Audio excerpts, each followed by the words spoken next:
Hello student, आज की इस वीडियो पर हम कवि परिचय सुमित्रानंद पंत जी के बारे में देखेंगे। तो इनकी कवि परिचय पूरा विधिवत मैं बताने वाला हूँ। इनकी दो से अधिक रचनाएं भी बता दूंगा। भाव पक्ष, कला पक्ष और साहित्य में इनकी क्या स्थान था, पूरा विधिवत इस वीडियो पर हम चर्चा करने वाले हैं। तो जो छात्र अभी तक चैनल को सब्सक्राइब नहीं किए हैं, फटाफट चैनल को सब्सक्राइब कर लीजिए और बेल आइकन को अवश्य प्रेस कर लीजिए। पिछले वीडियो में हमने मीराबाई जी का कवि परिचय है ना, और 2-3 और कवि परिचय मैंने अपलोड कर दिया है पहले ही। जो छात्र अभी तक उन वीडियो को नहीं देखे हैं, जा करके देख लीजिए पिछला वीडियो भी। और बहुत ही इंपॉर्टेंट होने वाला है कवि परिचय। एक सुमित्रानंद पंत जी का कक्षा 9वीं के लिए वेरी मोस्ट इम्पोर्टेंट क्वेश्चन है। 4 नंबर का क्वेश्चन आता है, केवल और केवल रचनाएं पूछता है। 2 रचनाएं, भाव पक्ष, कला पक्ष और साहित्य में स्थान। तो आपको विधिवत मैं बताने वाला हूँ, बहुत ही सरल तरीके से आपको एक बार में याद हो जाएगा यदि वीडियो को आप लास्ट तक देखते हैं बिना स्क्रिप्ट करके। तो चलिए स्टार्ट करते हैं। तो रचना में देखते हैं, रचना में क्या है, वीणा है, युगवाणी है, युगपथ है, पल्लव, गुंजन और अंतिमा।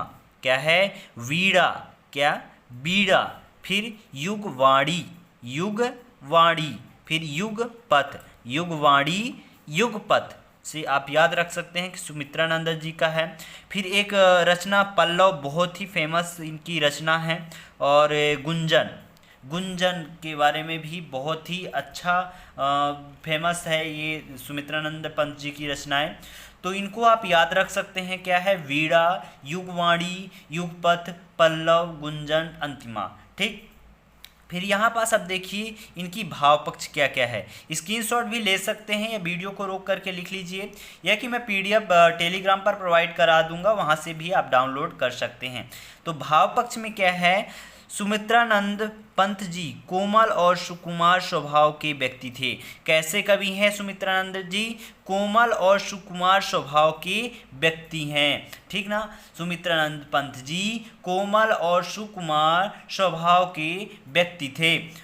उनमें भावात्मक तत्कालीनता का गुण विद्वान था। उनमें कौन सा गुण था, उनमें भावात्मक तत्लीनता का गुण था। ठीक, प्रकृति में पंथ ने आलंबन, उद्दीपन, मानवीकरण एवं एक उद्देशिका का रूप देखा है। प्राकृतिक में जो पंत जी हैं, उन्होंने प्राकृतिक में आलंबन, उद्दीपन, मानवीकरण एवं एक उद्देशिका का रूप देखा है। ठीक, प्राकृतिक के मध्य बैठकर लीन अवस्था में उनका भाव चित्रण अनोखा है। यानी जो सुमित्रानंद जी पंत जी प्राकृतिक के बारे में हमेशा लिखते थे, तो उन्होंने प्राकृतिक के मध्य बैठ करके उनमें लीन की अवस्था में उनका भाव चित्रण किया है, भाव विस्तार किया है अपनी कविताओं में। ठीक, तो इस प्रकार आप इनकी भाव पक्ष लिख सकते हैं।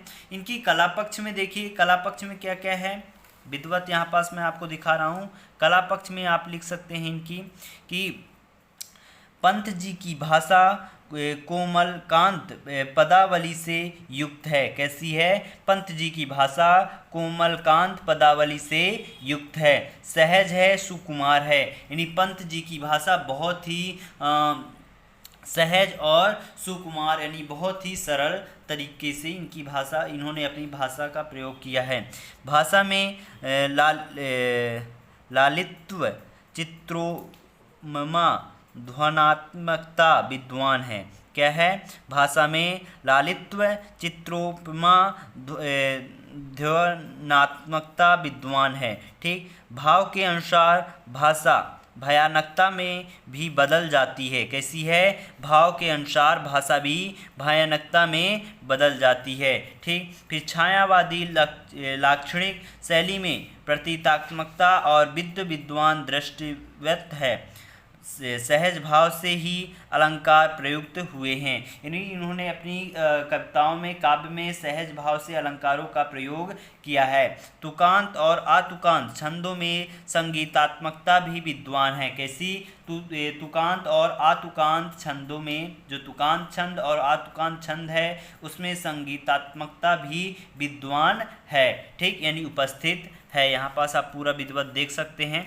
फिर यहाँ पास देखिए साहित्य में स्थान का, तो आधुनिक शीर्षस्थ कवियों में पंत जी चिरण स्मरणीय हैं। ठीक, हिंदी साहित्य जगत के छायावादी कवियों में आपका नाम अमर रहेगा, यानी छायावाद कवियों में पंत जी का नाम अमर रहेगा, यानी बहुत महत्वपूर्ण स्थान है छायावादी कवियों में।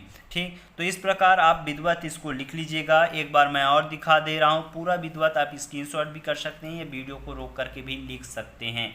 ठीक बच्चों, तो आप पूरा विधिवत यहाँ पास आप देख सकते हैं। कवि परिचय बहुत ही अच्छा कवि परिचय है, ऐसा कवि परिचय आपको कहीं पास भी नहीं मिलेगा। और यदि आप अच्छी तरीके से लिखते हैं तो पूरे के पूरे 4 नंबर आपको मिल जाएगा। तो मिलते हैं अगले वीडियो पर, तब तक ले जय हिंद, जय भारत।